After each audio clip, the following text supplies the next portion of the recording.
નમસ્કાર મિત્રો, અક્ષર અકાદમીના online platform પર હું પ્રોફેસર ડૉક્ટર બી.સી. રાઠોડ આપનું સ્વાગત કરું છું.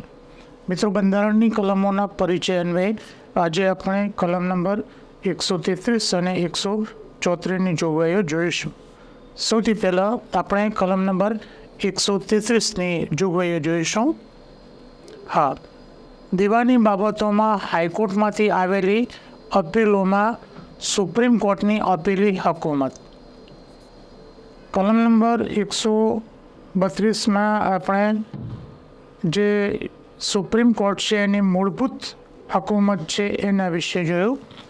કલમ નંબર 133માં જે જુદા જુદા રાજ્યોમાં હાઈકોર્ટ આવેલ છે, તો હાઈકોર્ટમાં જે દીવાની કેસીસમાં હાઈકોર્ટે જે ચુકાદો આપ્યો છે એના વિરુદ્ધમાં અપીલ સાંભળવાની સત્તા સુપ્રીમ કોર્ટમાં છે. એટલે કે હાઈકોર્ટથી આપણે આગળ સુપ્રીમ કોર્ટમાં જઈશું. ભારતના રાજ્ય ક્ષેત્રમાંથી કોઈ હાઈકોર્ટની દીવાની એટલે કે એમાં દીવાની કેસ હોય, ફોજદારી કેસ હોય કે અન્ય કાર્યવાહીના કોઈ ફેસલા અથવા બીજા કોઈ ચુકાદા હાઈકોર્ટના હોય તો હુકમનામા કે આખરી હુકમનામા અંગે સંબંધિત હાઈકોર્ટ અનુચ્છેદ 134A હેઠળ મુજબનું પ્રમાણપત્ર આપે. રિમેમ્બર, યાદ રાખો મિત્રો, કે હાઈકોર્ટના કેસની વિરુદ્ધમાં સુપ્રીમમાં જવા માટે હાઈકોર્ટમાંથી એક પ્રમાણપત્ર મેળવવાનું રહેશે.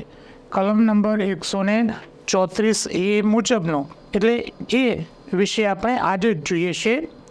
તે કેસમાં કાયદાનો વ્યાપક મહત્ત્વનો તાત્વિક પ્રશ્ન સમાયેલો છે. હાઈકોર્ટના અભિપ્રાય મુજબ સદરો પ્રશ્નનો નિર્ણય સુપ્રીમ કોર્ટે કરવો જરૂરી છે, તો સુપ્રીમ કોર્ટમાં અપીલ થઈ શકશે. મિત્રો, હાઈકોર્ટના ચુકાદાના વિરુદ્ધમાં સુપ્રીમમાં જઈ શકાય છે, પણ ત્યાં જવા માટે સુપ્રીમ કોર્ટ પાસેથી કલમ નંબર 134A મુજબનું પ્રમાણપત્ર જરૂરી છે.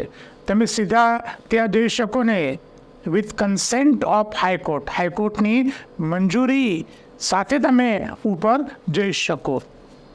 જોઈએ કલમ નંબર 133ની જે જોગવાઈ છે તે એની બીજી વિગતો.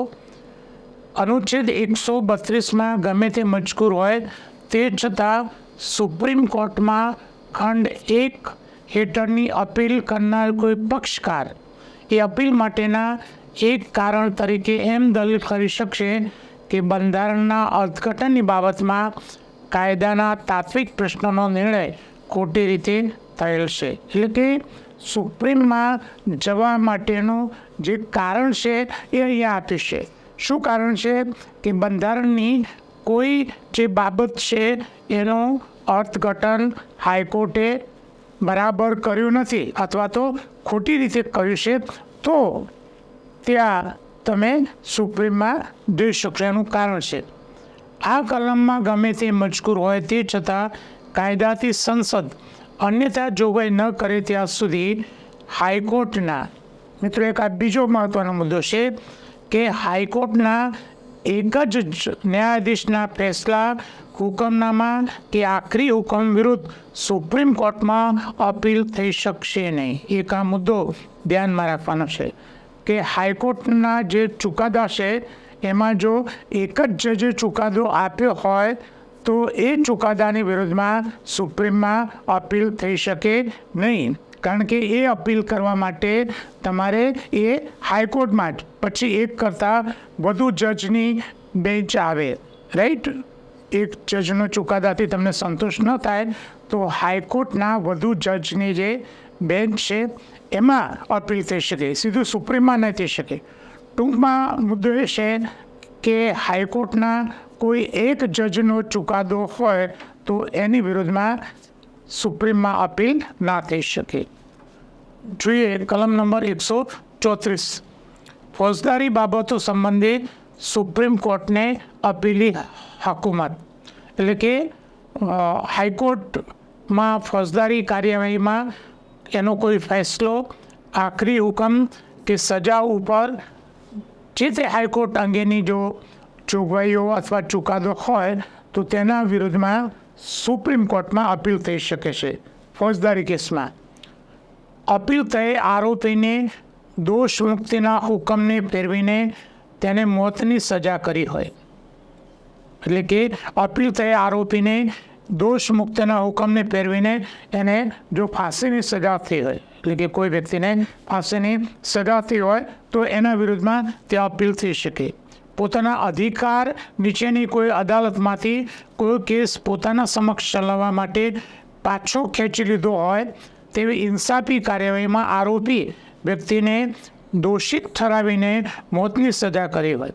એટલે કે ટૂંકમાં કહેવું હોય મિત્રો, તમને એવું લાગશે કે આની આ ભાષા, તો મિત્રો આ જે વિડીયો છે એ વિડીયોમાં જે ભાષા છે એ ભાષા મેં બંધારણના બને ત્યાં સુધી મૂળ શબ્દો પ્રમાણે લીધી છે, એટલે તમને ભાષા એવી લાગશે કે કેમ ભાષા એવી છે. તો આ જે વિડીયો છે અને મારું જે પુસ્તક છે ભારતનું બંધારણ અને રાજ્ય વ્યવસ્થા, એમાં જે શબ્દો છે એ મૂળ અંગ્રેજી બંધારણના અનુવાદ પ્રમાણે છે. એનો સાર અહીંયા નથી આપ્યો. શક્ય હોય ત્યાં સુધી બંધારણના જે મૂળ શબ્દો છે એનો અનુવાદ આપણે લીધો છે.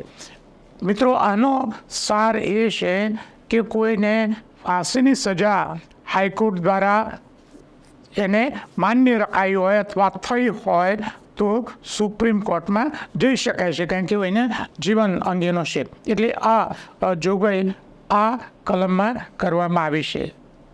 જોઈએ તેના પછીની વિગતો. હા, હવે મેં તમને કહ્યું તેમ હાઈકોર્ટમાંથી સુપ્રીમમાં અપીલ કરવા માટે હાઈકોર્ટના એક પ્રમાણપત્રની જરૂર પડે છે, અને એ પ્રમાણપત્રની જોગવાઈ કઈ કલમમાં કરવામાં આવી છે? 134A.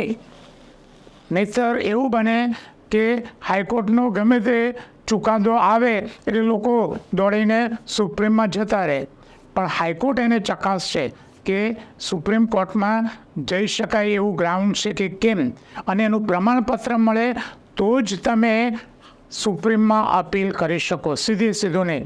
એટલે આ જે 134Aની જોગવાઈ છે એ જોગવાઈ સુપ્રીમમાં અપીલ કરવા માટે હાઈકોર્ટના પ્રમાણપત્રની જરૂરિયાત છે એની વાત કરે છે. અનુચ્છેદ 132 ખંડ A અથવા અનુચ્છેદ 133 ખંડ A અથવા અનુચ્છેદ 134 ખંડ A, એ આપણે આ જોગવાઈઓ જોઈ. 132, 133 અને 134 મુજબ તમારે જો સુપ્રીમમાં અપીલ કરવાની હોય, હાઈકોર્ટના ચુકાદા વિરુદ્ધમાં અપીલ કરવાની હોય તો તેમાં અપીલ થઈ શકે છે. તે મુજબનું પ્રમાણપત્ર આપવાનો પ્રશ્ન ઉપસ્થિત થાય તો હાઈકોર્ટ બનતી ત્વરાએ પોતાની મેળે આવું પ્રમાણપત્ર આપી શકશે. તમારે પ્રમાણપત્ર મેળવવું પડે અને હાઈકોર્ટ બનતી ત્વરાએ આવું પ્રમાણપત્ર આપી શકશે. નારાજ થયેલા પક્ષકારની અરજી કરવામાં આવી હોય તો નિર્ણય એવો ફેસલો, હુકમનામું કે આખરી હુકમ કે સજા કર્યા પછી તેને તરત જ જાણ કરવી પડે, અને એ પ્રમાણે જો પ્રમાણપત્ર ન આપવામાં આવે તો જે તે વ્યક્તિને જાણ કરવામાં આવે કે આમાં સુપ્રીમમાં જવાનું પ્રમાણપત્ર અથવા મંજૂરી આપવામાં આવતી નથી.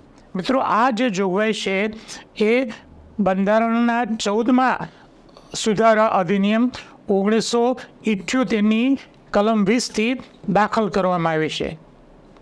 ટૂંકમાં કહેવું હોય તો હાઈકોર્ટમાંથી સુપ્રીમમાં અપીલ કરવા માટે હાઈકોર્ટના પ્રમાણપત્રની જરૂર પડે છે. કઈ કલમ? કલમ નંબર 134A, જે પાછળથી 44માં બંધારણીય સુધારા અન્વયે ઉમેરવામાં આવે છે. મિત્રો, બંધારણ અંગેના અમારા 2 પુસ્તકો છે, ભારતનું બંધારણ અને રાજ્ય વ્યવસ્થા, જે ઓનલાઈનર અને MCQ સ્વરૂપે છે. થોડાક સમયમાં ઝડપથી તૈયારી કરવા માટે આ પુસ્તક ખૂબ ઉપયોગી છે. ડિટેલમાં અભ્યાસ કરવા માટે ભારતનું બંધારણ અને રાજ્ય વ્યવસ્થા નામનું અમારું પુસ્તક છે. આ ઉપરાંત અમારી 2 ટેલિગ્રામ ચેનલ છે, BC રાઠોડ કરંટ અફેર્સ, જેમાં રોજે રોજનું કરંટ અફેર્સ, માસિક કરંટ અફેર્સ, દરરોજની 10થી 15 જેટલી પોસ્ટ મૂકવામાં આવે છે. 3-4 જેટલા ફ્રી વિડીયો મૂકવામાં આવે છે. 20 મૂકવામાં આવે છે. દિવસ વિશેષ હોય તો દિવસ મૂકવામાં આવે છે. કોઈ પરીક્ષા હોય તેનું પેપર સોલ્યુશન એમાં મૂકવામાં આવે છે. આ જે અમારી જે ટેલિગ્રામ ચેનલ છે એમાંથી જુદી જુદી પરીક્ષામાં પૂછાયેલા પ્રશ્નોની વિગતો અહીંયા આપી છે.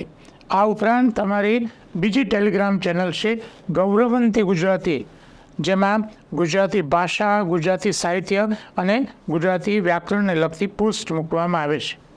હજુ સુધી જો તમે અમારી આ બંને ટેલિગ્રામ ચેનલમાં જોડાયા ન હોય તો એમાં જોડાઈ જવા વિનંતી છે. વધુમાં આજનો આ વિડીયો આપને પસંદ આવ્યો હોય તો એને લાઈક કરીને શેર કરવાનું ભૂલતા નહીં. અને હજુ સુધી જો તમે અમારી યુટ્યુબ ચેનલને સબસ્ક્રાઈબ કરી નથી તો એને સબસ્ક્રાઈબ કરી દેશો અને બેલ આઇકોનને ચાલુ કરવાનું ભૂલતા નહીં.